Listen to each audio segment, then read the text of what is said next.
Hey everybody, I'm Tom Vasel, and today we're taking a look at another shelf in the Dice Tower library. This is sort of my intellectual property shelf of sorts. There's a lot of if you like, different IPs, this is the shelf for you, and you can see that definitely here on the top shelf. So on the right over here, we have a bunch of essentially horror games, Halloween, and then the Horrified series. Look at all those Horrifieds.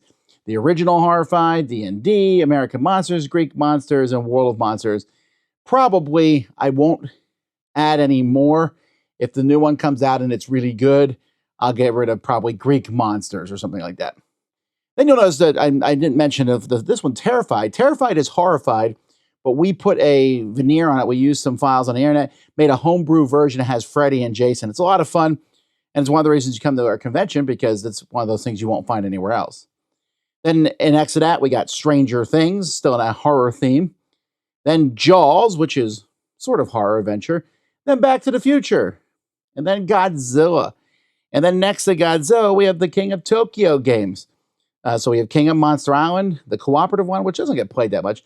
King of Tokyo Dark Edition, and then regular King of Tokyo. Then next to that is this big box here, which used to be a Scythe box. But we repurposed it. That's the King of Tokyo collection. It has everything you can think of for King of Tokyo, including monsters from around the world, promo monsters. There's all kinds of cool stuff in there. And then next to that, of course, is Invincible, the hero building game, a fantastic game. On our next shelf down here, now there you'll see we have Disney Dixit, which I guess you could say should be on the party game shelf, and I'm actually kind of surprised it's not there as opposed to being here, but I put it with the other Disney things. The Walt Disney animated thing, Haunted Mansion, and then a bunch of Villainous. It's not all the Villainous. I've actually stopped adding Villainous to the library because it doesn't get played that much, but if you want to play Villainous, there's enough here for you to have a good time. Non-IP thing, Bark Avenue, just about walking dogs. Minecraft, Builders and Biomes, which, I think a lot of people would think Minecraft's not that great of a game. In this case, this one is pretty good. Cosmic Encounter Duel, Shelfie Stacker, which is about stacking shelves full of games. I like that one. Plague Inc. After 2020, I'm not sure people necessarily want to play the game where you are a virus destroying people, but it is a pretty fun game, so that's there. Fast and Furious, Honey Buzz, and Equinox. Now, Honey Buzz and Equinox are mostly here because of their size, but that's, what else am I supposed to say? There's not real IPs there, but you can see how the rest of the stuff's a little thematic, and then even more so on his next shelf. Here we just have a bunch of Marvel stuff, first of all. Marvel Dagger, then Marvel Champions. It's not, I don't know how much is in there. There's several decks. It's more than the starter, but not much more in some nice ways. And then just Marvel United with one DC United at the end there. This is not everything I have for Marvel United. So what I do with Marvel United is I have it in different boxes. You can pick one of those boxes, and it's a standalone game. It has more characters in it than you would expect. So I add a bunch of characters. They're all painted and everything. And then every once in a while, I might switch some characters out. I have the whole collection here at the studio. Pan Am, a game that we thought, wow, what kind of theming is that? And it works. Monster Crunch, about breakfast cereals. A Scooby-Doo, Betrayal at Mystery Mansion. That's a Betrayal House on a Hill, but Scooby-Doo style. G.I. Joe, the deck building game. On the Rocks, a very, very simple game, but a lot of people have been playing it lately. And then Stardew Valley. Don't love Stardew Valley, but yeah, there's a lot to enjoy about the game. Then our next shelf, we're getting a little bit still kind of on the IP. We have Thanos Rising and Star Wars Dark Side Rising. Now, there's like 8 of these games, or maybe I don't know how many there are, but there's a lot. I decided to keep just 2. Thanos Rising is the original, and Star Wars Dark Side Rising is hard to find in America, so that's why those 2 are there. The Night Cage, a scary, spooky game. The Gargoyles, Disney Gargoyles, and the Goonies. Space Invaders, and then Summer Camp. Now, Summer Camp probably could fit on my introductory shelf, which was shelf 15. No, not shelf 15, shelf 10, sorry. Because it's like an introductory deck building game. And next to it, another one is the Golden Ticket. Silly little game about getting the Golden Ticket to go see Willy Wonka. I like it a lot. Then the 10 Days series. So there's 3 of them, 10 Days in Africa, 10 Days in Europe, And the one that's missing here, because my wife borrowed it from the library, 10 Days in the National Parks. We just reviewed that one a bit ago. Great series of games. You should try them out. The Captain is Dead.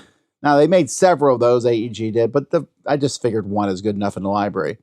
Attack on Titan. This is an interesting game. I thought it would be bad, but it's Anton Baza. It's one person plays the Titan, everyone else plays the people attacking the Titan. The Apollo NASA Moon Missions. Bob Ross. Some more IPs. And then Bad Bones. Bad Bones is a tower defense style game. That's pretty cool. You should check it out. A lot of people haven't played it. The bottom shelf here, starting on the side here, we have Call to Adventure. Along with Call to Adventure, the Stormlight Archive. Now, there's more than that. There's a Name of the Wind and such. I figured 2 of these is enough. Call to Adventure is the original. And then Stormlight Archive, well, I'm going to put in my favorite theme if I have anything to say with it. Echidna Shuffle from Watsopalag Games. Cryo from Z-Man. This game had a lot of people really talking about it. It kind of phased off, but I have seen people playing it at recent conventions, so maybe it's having a little bit of a resurgence. Deep Regrets, very popular game that just came out last year. Then The Adventures of Conan. I don't know how long this one will stay here. Some people in the game group played it and said it was really bad rules-wise. We'll see. My Little Pony, which is essentially an IP version of Lanterns. The Toy Story deck building game. There's multiple versions of this. There's also the Harry Potter one. So I just picked my favorite theme, which was a Toy Story theme. Keeping It Saxy, which will probably always stay in the library since Kenny G signed it to me.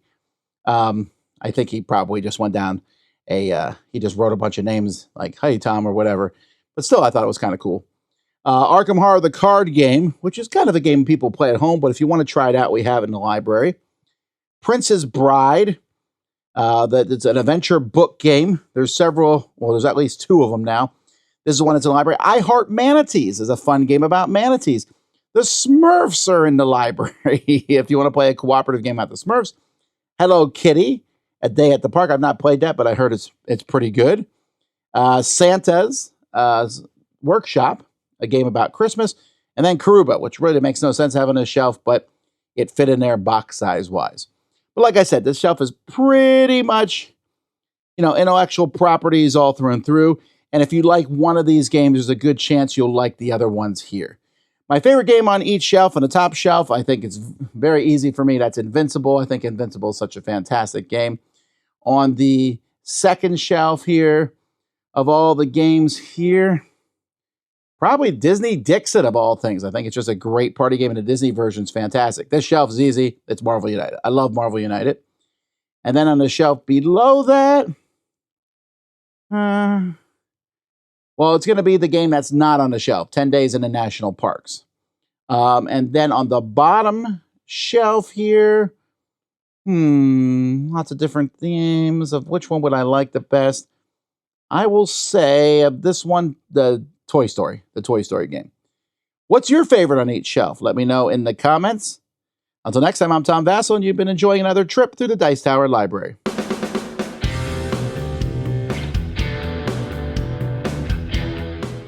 Hey folks, thanks for watching another one of our videos. If you like our videos, if you like our channel, you would love to game with us at one of our conventions. Check out Dice Tower Cruise, Dice Tower East, and Dice Tower West. Fantastic conventions where we play games with wonderful people, a humongous library, and lots of other events and stuff. Also, don't forget to check out our channel, like and subscribe. I'm Tom Vasel.